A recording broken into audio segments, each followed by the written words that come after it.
Video எடுக்க கூப்பிட்டாங்கன்னு சொன்னால் அந்த அவங்க செய்கிற ஆடல் பாடல் கூத்து கும்பானம் எதெல்லாம் வீடியோவில் எடுக்கக்கூடாதோ அதுக்கெல்லாம் அங்கே நடந்துக்கிட்டு இருக்கும். நம்ம தேவைக்கு எடுக்கும்போது அதை கழிச்சிடுவோம். அவங்க எடுத்து காட்டும்போது என்ன செய்வாங்க, அதை எது பற்றி கொடுத்துறது, பூஜை செய்கிறது, கபூரில் போய் வணங்குறது எல்லாத்தையுமே எடுப்பாங்க.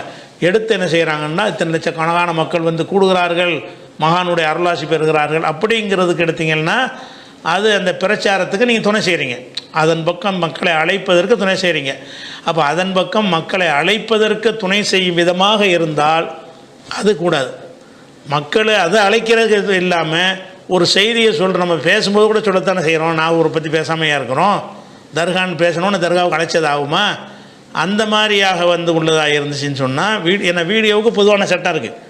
அது என்ன வீடியோ எடுக்கலாமான்னு தனியாக நீங்கள் ஆர்டிக்கல் போட்டிருக்கிறோம், வீடியோ போட்டிருக்கிறோம். அப்போ எதையெல்லாம் நேரடியாக நீங்கள் பார்க்கலாமோ அதுகளையெல்லாம் நீங்கள் வீடியோவிலையும் பார்க்கலாம், வீடியோ எடுக்கலாம். நேரடியாக பார்க்குறதை எடுத்து காட்டுவது தான் வீடியோ என்பது. வீடியோ என்பது என்னது, அங்கே இருக்கிறது அப்படி டிஸ்பிளே பண்ணி ஒரு கண்ணாடியில் பார்க்குற மாதிரி தான். முகம் பார்க்கும் கண்ணாடியில் எதையெல்லாம் பார்க்கலாமோ நீங்கள் என்ன செய்யலாம், அவங்கள பார்க்கலாம், எதிர்த்த வீட்டில் உள்ள இப்படி பார்க்கலாம், அது என்னென்னு பார்க்கலாம். அதே நேரத்தில் அதில் ஒரு ஆபாசமாக ஒன்று இருந்தால் அதை போய் பார்க்கலாமா, அடுத்த வீட்டை எட்டி பார்க்கலாமா, அதெல்லாம் கூட அப்படி இருக்குல்ல. அந்த மாதிரி தான் முகம் பார்க்கும் கண்ணாடி மாதிரி வச்சுக்கிறங்க.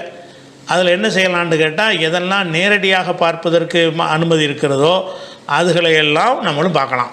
அதே நேரத்தில் நீங்கள் கேட்ட அந்த 3 விஷயங்களும் அவங்க எடுத்து கேட்பார்களேயானால் அதற்கு ஆள் சேர்ப்பதற்கு தான் நல்லா தெரியும். அது மாதிரியான விஷயத்தை உங்களுக்கு எடுக்க சொல்லுவாங்க. அதை எடுத்து சொன்னார்கள்னு சொன்னால் நீங்கள் அந்த தர்காவுக்கும் சர்ச்சுக்கும் போகலாம்.